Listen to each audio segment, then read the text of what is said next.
Hello friends, welcome to Sathya சமையல். இன்றைக்கி நம்ம கல்யாண ரசம் எப்படி பண்ணுறது அப்படின்னு பார்க்கலாம். இது வதக்கி வைக்கக்கூடிய ரசம். நீங்கள் நம்ம சேனலை ஃபஸ்ட் டைம் பார்க்குறீங்க அப்படின்னா மறக்காமல் சப்ஸ்கிரைப் பட்டன் ப்ரெஸ் பண்ணிக்கோங்க. வீடியோஸ் அண்ட் அப்டேட் கிடைக்க பக்கத்தில் இருக்க பெல் பட்டன் ப்ரெஸ் பண்ணிக்கோங்க. இப்போ ரசம் எப்படி வைக்கிறதுன்னு பார்க்கலாம். வீடியோவுக்கு போகலாம்.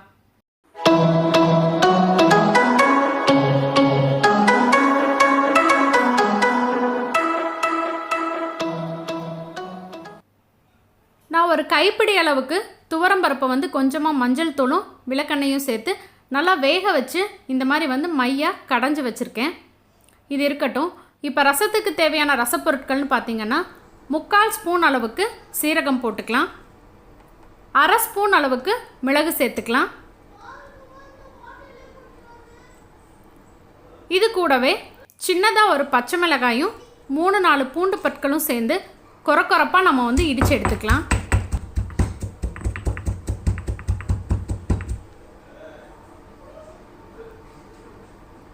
நம்மளுடைய ரசப்பொடி தயாராகிடுச்சு. கடாய் வச்சுட்டு 1 ஸ்பூன் அளவுக்கு நல்லெண்ணெய் சேர்த்துக்கலாம். எண்ணெய் காஞ்சதும் 1/2 ஸ்பூன் அளவுக்கு கடுகு போட்டு பொரிய விட்டுக்கலாம்.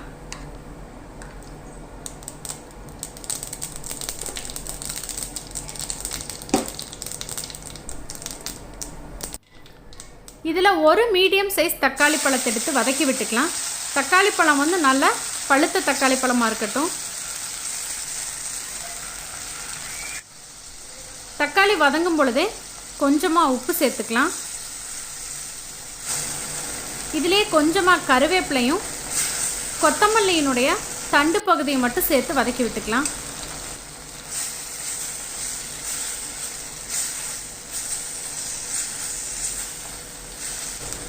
தக்காளி இது மாதிரி நல்லா வதங்கிடணும்.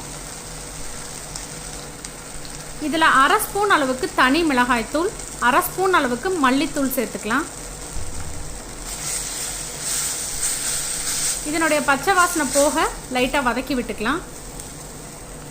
இதில் புளிக்கரைசல் சேர்த்துக்கலாம். நான் இன்றைக்கி திக்காக தான் கரைச்சிருக்கேன். நம்ம கடைசியில் ரசத்துக்கு தேவையான அளவுக்கு தண்ணி சேர்த்துக்கலாம். இந்த புளியினுடைய பச்சை வாசனை போக இது நல்லா கொதி வந்துடட்டும். இப்போ பாருங்கள், தக்காளி பழம், நம்ம சேர்த்த மிளகாய் பொடி, மல்லித்தூள், புளி எல்லாமே நல்லா கொதிச்சிடுச்சு. இதில் நம்ம வேக வச்சு நல்லா மசிச்சு வச்சுருக்க பருப்பை சேர்த்துக்கலாம். இது எல்லாத்தினுடைய பச்சை வாசனையும் போகிறதுக்காக லைட்டாக நம்ம வதக்கி விட்டுட்டு அதுக்கப்புறமா தண்ணி சேர்த்துக்கலாம்.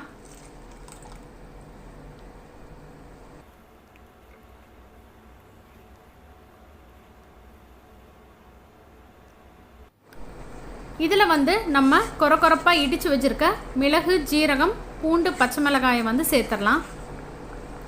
சேர்த்து ஒரு வாட்டி கலந்ததுக்கப்புறமா நம்ம ரசத்துக்கு தேவையான அளவுக்கு தண்ணி சேர்த்துட்டு ரசம் நுரைச்சி வரும்போது ஆஃப் பண்ணிடலாம். இதுக்கப்புறம் கொதிக்கக்கூடாது. முதல்ல பார்த்திங்கன்னா நமக்கு சாம்பார் மாதிரி திக்காக இருந்தது. இப்போ லாஸ்ட்டாக நம்ம தண்ணி ஊற்றி நுரைக்க விட்டு எடுத்துக்கிட்டோம் அப்படின்னா சூப்பராக இருக்கும். இப்போ உப்பு தேவைப்பட்டது அப்படின்னா நீங்கள் பார்த்துட்டு உப்பு சேர்த்துக்கோங்க.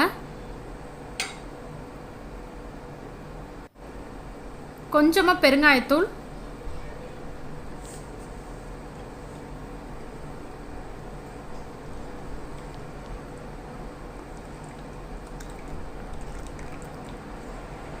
இப்போ பாருங்கள், நமக்கு நல்ல தண்ணி மாதிரி ஆகிடுச்சு.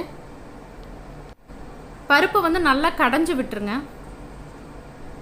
இப்போ நல்லா நுரைச்சி வரும் பொழுது நம்ம ஃப்ரெஷ்ஷான கொத்தமல்லி தலையும் கருவேப்பிலையும் தூவி இறக்கிடலாம்.